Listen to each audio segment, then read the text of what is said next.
I worked the night shift at a small, historic hotel tucked into a quiet Pennsylvania town. You know the kind. Creaky floorboards, red velvet wallpaper that's older than your grandparents', and those brass key rings with big plastic room numbers dangling like something out of a horror movie. The place was barely alive during the day, but at night it felt haunted. I don't mean literally. I'm not one of those people who jumps at shadows. But that building had a mood. Like it breathed slowly when the lights were low. Like it watched you. Still, the job was easy. Most nights I sat behind the front desk, watched old TV shows on my phone, and occasionally handed out towels. But one night, around 2 o'clock in the morning, a woman came in from the storm. She looked like she'd stepped out of a black and white photo. Thin, soaking wet, her long black coat clung to her like a second skin. Her hair hung in clumps. Her hood was up, shadowing most of her face, but I saw her lips, pale, cracked, pressed into a hard line. Room. Sure, I said, startled. Credit or debit? Cash. She handed me a folded bundle of bills. Exact change for one night. No ID, no name. Just that same flat stare. I should have said something. Hotel policy was clear. But you know, something about her made me forget every rule I knew. I handed her the key to room 313. She didn't thank me, just turned, dripping onto the lobby carpet as she moved toward the elevator. I remember watching her go, struck by how quiet her footsteps were, like she barely touched the ground. Half an hour later, the phone rang. Room 306, front desk. Yeah, someone's singing. Singing? In the hallway. A woman. It's creepy as hell, man. She's just walking back and forth, singing some old lullaby. Real slow. Off key. I apologized, told him I'd check it out. I left the desk and rode the elevator to the 3rd floor. The hallway lights flickered slightly as they often did, but I noticed something strange as soon as I stepped out. It was colder. Not freezing, but noticeably cooler than the rest of the hotel. And then I heard it. Soft, broken humming. The melody was off, jagged like an old record skipping. It echoed faintly down the corridor. I followed the sound. My skin crawled as I passed each door. Then I stopped in front of room 313. The humming was coming from inside. I knocked gently. "Mom, is everything all right?" The humming stopped. Silence fell, thick and sudden. Then a sound, a low, wet sobbing came from within. Not loud but heartbreaking. The kind of cry that makes you instinctively lean closer, your body tensing like it knows something's wrong. I leaned down and looked through the old-fashioned keyhole. All I saw was red. Not just red, glowing red. Like someone had placed a candle directly behind the door, but the light pulsed slightly, as if it were alive. I knocked again. "Mom?" Nothing. I returned to the front desk and, marked the room for a wellness check in the morning. But when housekeeping called me at 9 a.m., they were panicked. There's no one in room 313. It's completely empty. No bags. Bed untouched. But the mirror. There's something on the mirror. I went up myself. Inside, the room smelled like wet iron and lavender. The bed was made, the window slightly ajar, and on the mirror, scrawled in black, sticky streaks, was one word: alone. We checked the camera footage. At 2:03 a.m., the lobby feed cut out, just static, for 5 minutes. When it resumed, there was no sign of the woman ever leaving. I asked the owner if room 313 had a history. She sighed. That room's cursed. Back in '82, a girl named Eliza booked that room on her wedding night. Her groom never showed. They found her the next morning, hanging from the chandelier. I swallowed. The weird thing is, guests have reported seeing her for years. Wet hair, black dress, crying, humming lullabies. Most sightings happen during storms. She looked at me hard. "Don't assign that room again." I nodded. But the next night I couldn't resist. I took the elevator up alone, just to see. When I reached the door to 313, the hallway felt colder again. My breath fogged. I leaned in and looked through the keyhole. Red. Still just red. But then, something shifted. A shape moved in front of the keyhole, blocking the light. A pale face came into view, slowly turning toward me. The skin was grey, the eyes were black, and the mouth didn't smile. It stretched, wider and wider, until it wasn't a mouth anymore. It was just an open, endless void. I stumbled back, heart slamming in my chest. I left the hotel that night and never returned. I quit the next morning. But sometimes, in storms, I dream of that hallway, of that door, of that room that waits patient and cold.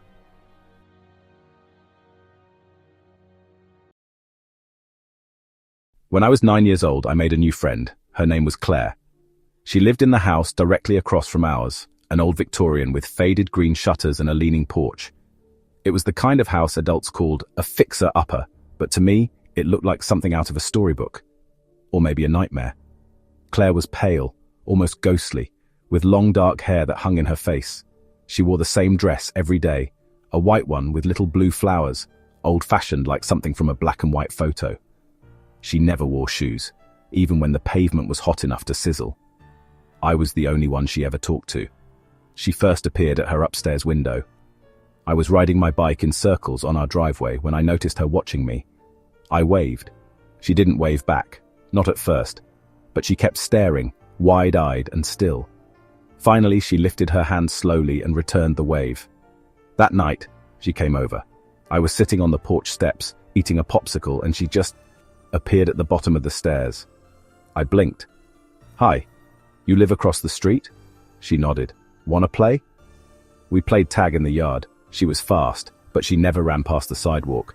When I asked why, she said, "I don't go home after dark. It's mean in there." I didn't understand what she meant, but she looked so serious I didn't ask again. Over the next few days, we became inseparable. We played every afternoon, jump rope, hide and seek, sidewalk chalk. She liked to draw strange symbols, crooked circles with X in the center, stick figures without faces. She said they were protection drawings. I thought it was just make-believe. One afternoon, I asked if she wanted to sleep over. Her eyes lit up. "Really?" "Yeah," I said. "I'll ask my mum." My mum was in the kitchen making dinner. When I mentioned Claire, she paused. "Claire who?" "Claire, she lives across the street." Her face went pale. "Honey, that house has been empty for years." I laughed, thinking she was messing with me. "No, it hasn't. I've been playing with her all week." She knelt down, serious.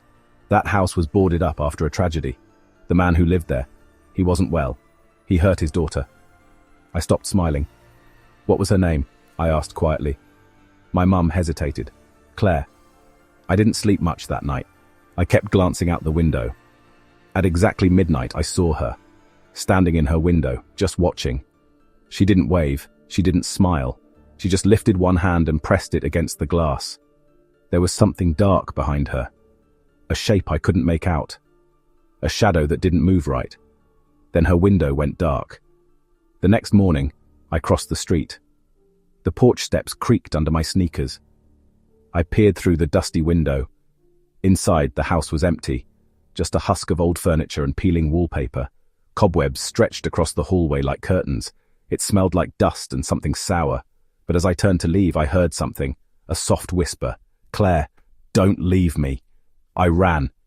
For weeks after, I saw Claire everywhere, watching from windows, reflected in puddles, staring at me from my closet door when I forgot to close it.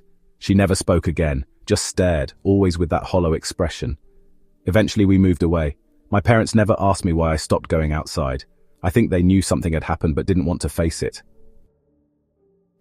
Years passed. I'm 25 now. I hadn't thought about Claire in ages, until last month, when I went home to help my mum pack up the old house. She's moving into a condo now, something smaller, quieter. On my last night there, I took one final walk through the neighborhood. Nostalgia hit hard as I passed my old sidewalk chalk spots and the tree I used to climb. Then I found myself in front of the greenhouse.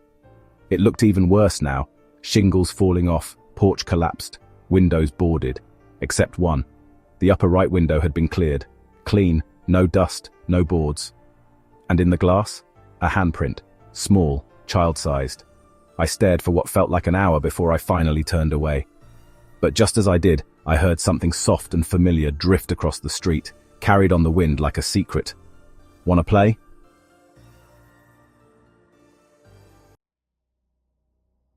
Every summer until I was 17, I stayed at my grandfather's farm in Nebraska. It was the kind of place where the horizon was just a line the sun dragged itself across each day, and the only sounds at night were the chirping of crickets and the wind through the fields. My grandfather had one rule, and he didn't say it like a suggestion.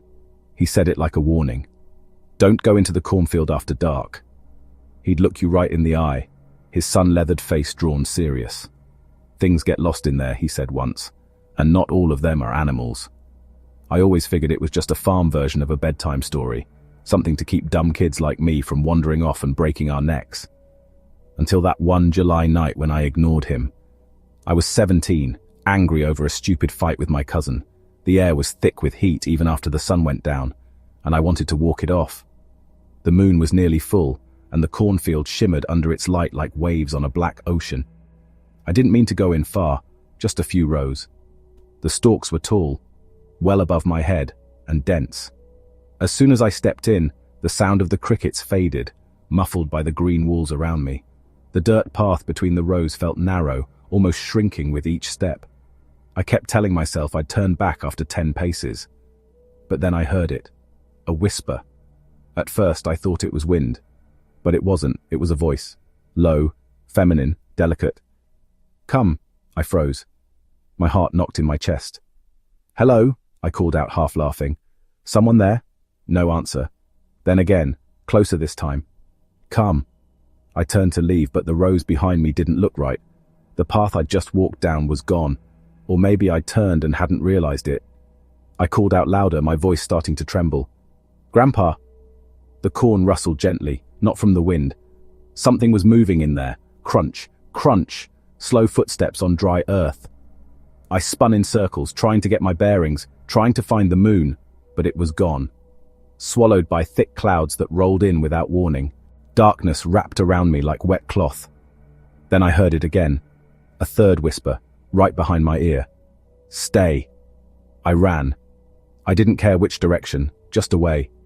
Corn leaves slapped my face, tugged at my arms. I stumbled, tripped, got up again. The whisper followed, now laughing, just under the sound of my breathing.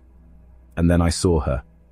A small figure, standing perfectly still between the rows. A girl, maybe 8 or 9 years old. She wore a white dress stained brown at the hem. Her feet were bare and dirty. Her head tilted slightly as she looked at me. She had no eyes.